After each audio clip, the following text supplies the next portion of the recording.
उत्तराखंड और गुजरात में समान नागरिक संहिता यानी कि कॉमन सिविल कोड पर अध्ययन के लिए कमेटी बनाए जाने को सुप्रीम कोर्ट ने कानूनन सही कहा है। दोनों राज्य सरकारों के फैसले को चुनौती देने वाली याचिका को सुप्रीम कोर्ट ने खारिज कर दिया।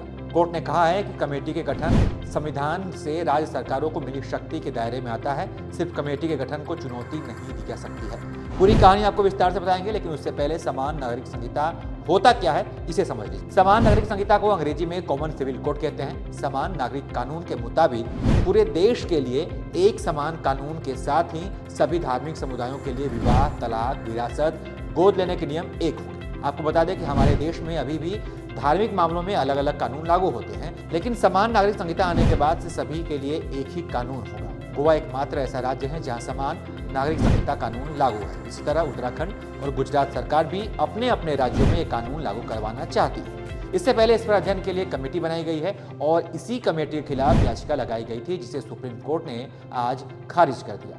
याचिकाकर्ता ने कहा था कि यूनिफॉर्म सिविल कोड एक राष्ट्रीय मसला है, इस पर राज्यों की तरफ से अध्ययन करवाना जरूरी नहीं है। इस पर चीफ जस्टिस ने विवाह और गोद लेने जैसे मसलों से जुड़े कानून के संविधान की समवर्ती सूची में होने का हवाला दिया। उन्होंने कहा कि समवर्ती सूची के एंट्री 5 को देखिए, आप ये नहीं कह सकते हैं कि राज्य सरकारों को इस विषय पर कानून बनाने का अधिकार नहीं है। वैसे भी अभी सिर्फ अध्ययन के लिए कमेटी का गठन किया गया है, इसे चुनौती देने का कोई आधार ही नहीं है।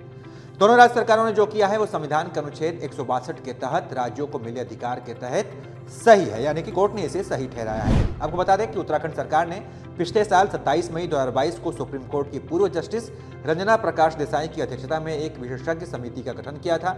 इस समिति को राज्य में समान नागरिक संहिता के अध्ययन और क्रियान्वयन की जिम्मेदारी सौंपी गई थी। समिति मई 2023 तक अपनी रिपोर्ट सरकार को सौंप सकती है। आपको बता दें कि कॉमन सिविल कोड कई राज्यों में भाजपा के लिए चुनावी मुद्दा रहा है और अभी भी है। गृह मंत्री अमित शाह ने एक इंटरव्यू में ये कह चुके हैं कि बीजेपी कॉमन सिविल कोड को लागू करवाने के लिए प्रतिबद्ध है, यानी अध्ययन के लिए बनी कमेटी को हरी झंडी मिल गई है। अब देखना यह है कि क्या कॉमन सिविल कोड लागू होता है या नहीं। इसके बारे में आप क्या सोचते हैं, आप अपनी राय हमें दे सकते हैं। और बाकी इस वीडियो में इतना ही। तमाम अपडेट्स के लिए देखते रहिए एबीपी लाइव।